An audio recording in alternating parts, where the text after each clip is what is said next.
कार्तिकेय, जिन्हें स्कंद के नाम से भी जाना जाता है, युद्ध के हिंदू देवता हैं।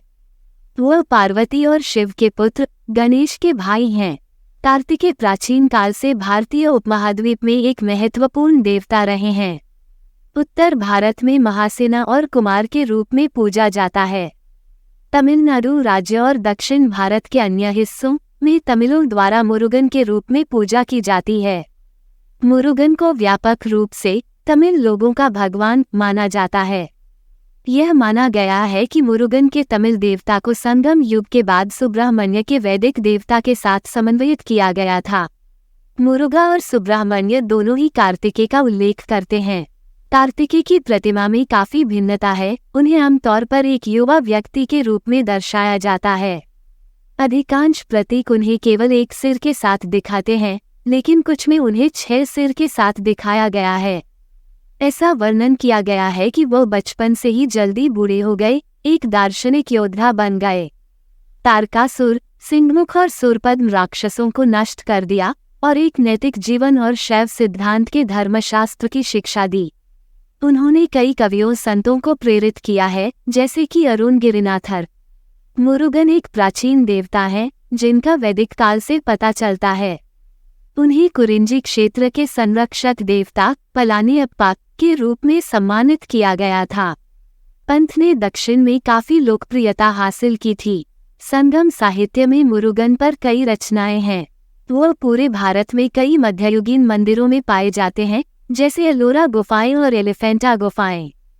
मुरुगन को उन मंदिरों में प्राथमिक देवता के रूप में पाया जाता है जहां दुनिया भर में तमिल लोगों के समुदाय रहते हैं। अरुपदाई विदु तमिलनाडु के 6 मंदिर हैं जो उन्हें समर्पित हैं। श्रीलंका में उन्हें समर्पित कटारगामा मंदिर तमिलों, सिंगली लोगों और वेददा लोगों को आकर्षित करता है। वह भारत के अन्य हिस्सों में भी पाए जाते हैं, कभी कभी स्कंद के रूप में, लेकिन गणेश, पार्वती और शिव के साथ एक माध्यमिक भूमिका में। कार्तिकेय का अर्थ है कृत्तिकों का। यह विशेषण उनके जन्म से जुड़ा हुआ है। हिंदू किंवदंतियों के अनुसार जब कार्तिकेय गंगा नदी के तट पर प्रकट होते हैं तो उन्हें कृत्तिका नक्षत्र के साथ सबसे चमकीले सितारों में से 6 द्वारा देखा जाता है। ये सितारे, जो उनकी मां के रूप में पहचाने जाते हैं, सभी उनकी देखभाल करना चाहते थे और शिशु कार्तिकेय को दूध पिलाना चाहते थे। कार्तिकेय ने कुल 6 सिर बनाने के लिए 5 और सिर उगाकर विवाद को समाप्त कर दिया, ताकि वह सभी 6 माताओं को देख सके और प्रत्येक को अपने एक पहलू का पालन पोषण करने दें। तमिल और संस्कृत लोककथाओं के अनुसार उनके 108 नाम हैं। प्राचीन और मध्यकालीन ग्रंथों में कार्तिकेय को कई नामों से जाना जाता है। इनमें से सबसे आम है मुरुगन, कुमार, स्कंद और सुब्रह्मण्य। अन्य में आयन, चयन, सेंथिल, विलान, स्वामीनाथ देवताओं के शासक नाथ राजा से श्रवणभव नरकटों के बीच पैदा हुए। अरुमुगम या शानमुख 6 मुखी, दंडपानी गदा चलाने वाले पानी के हाथ से। गुहा गुफा, रहस्य या गुरु गुहा गुफा शिक्षण शामिल हैं। ताधिरवेलन, कथिरेसन, कंधन, विशाखा और महासेना।